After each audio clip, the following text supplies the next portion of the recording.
Hello guys, this is a video for Chris Kerwin. Asked for this one, a regular subscriber to the channel. Spoke to him a couple of times. Hello Chris, how you doing? Yeah, it's basically trying to clarify the rules of co-loading on the CX. Now, the thing is, on the whole, and it's not 100%, but on the whole, well, co-loading on the CX is a no-no. It's not frowned upon, it's a no-no, but it's not always a no-no. The way I look at it is this: most of the jobs that come up on the CX are clarified between hot shots and backloads. But don't let that clarification fool you, because a lot of the time the people that put it on hot shot and backload don't really know what they're talking about anyway. But it will say picking up from, say, Letchworth, going to Bedford, and then it says ASAP, which means basically pick it up, take it straight there. If there's a traffic jam in between, and you get there 2 hours late, you got there as quick as you could, but you took it straight there. What you don't do is pick it up, go for breakfast, visit your mum, then go pick something else up, and then drop it off 10 hours later, and they go, this was supposed to be here hours ago. The way I look at it, it's kind of like if you book a taxi. Say you're going out for Saturday night, you're going out with the missus, you book a taxi, and if the taxi picks you up, and then rather take you straight to the restaurant, turn around and went, right, what we're going to do, I'm just going to swing round here, because there's another couple I want to pick up, and I'm going to go and drop them at another restaurant down the road, and then I'll drop you off afterwards, you'd get the needle, wouldn't you?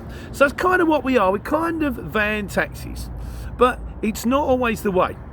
If the job says pick it up and says ASAP, take it straight there. If another job comes up, and I would say if you're going a short distance, if you're going 30 miles, 60 miles, I wouldn't even mess about, because the amount of grief you'll bring on yourself doing it, it's just not worth it. But if, say, for example, you're going from Newcastle to London, and another job pings up going Newcastle to London, what I would do is I would ring that job and say, look, I can do that job, and I can do that cheap, so I've got one on board, but I've got to ring the first shipper first to clarify it with him. So give me 5 minutes. If I don't ring you back, I'll ring you back in 5 minutes to let you know one way or the other. Then ring the first shipper and go, look, I can collect this job. It happened to me once. I can collect this job, and I've got to ring the first shipper, and literally I'm going to go, I'll do you cheap, and I'll ring the first shipper. You say, what you can do is you ring the first shipper and say, look, you've quoted, I'm charging you £200 for this job. Let me do the other job for like 125, and I'll give this one to you for 125 or 150 or 150. You get more money, they get it cheaper, everybody's a winner. But you've got to talk to them, you've got to be honest with them up front with them.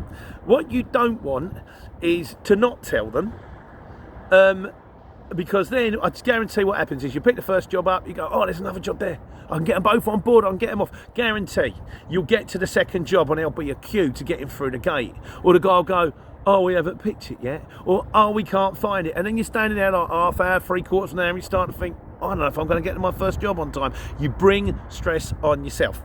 There is another way. Some jobs don't say SAP. I had one this morning which I picked up in Hatfield, and it had to go off to Slough, and that said picking up at you're picking up between 11 and 1, has to be in Slough before 3.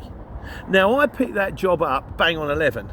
So theoretically, if there had been another job coming out of Hatfield, I could have picked that one up, could have taken it somewhere else and gone back to Slough, as long as I got back to Slough before 3. I probably, yeah, you can tell them you co-loading, but if it's like a time delivery, that's different. If you've got one on for the morning, lovely. Picking up this evening, dropping off in Birmingham tomorrow morning between 8 and 12. Well, if you can get another one that's dropping off on the way or further on afterwards or before, that's okay. But on the whole, most of them are short hot shots, which is, think of the taxi principle. You would get the needle. If you turned up in all your finery, in your nice suits, you know, if it's anything like mine, they don't fit me anymore because I don't wear suits no more, and I got in the back of a taxi and he said, I'm just going to pick something else up first.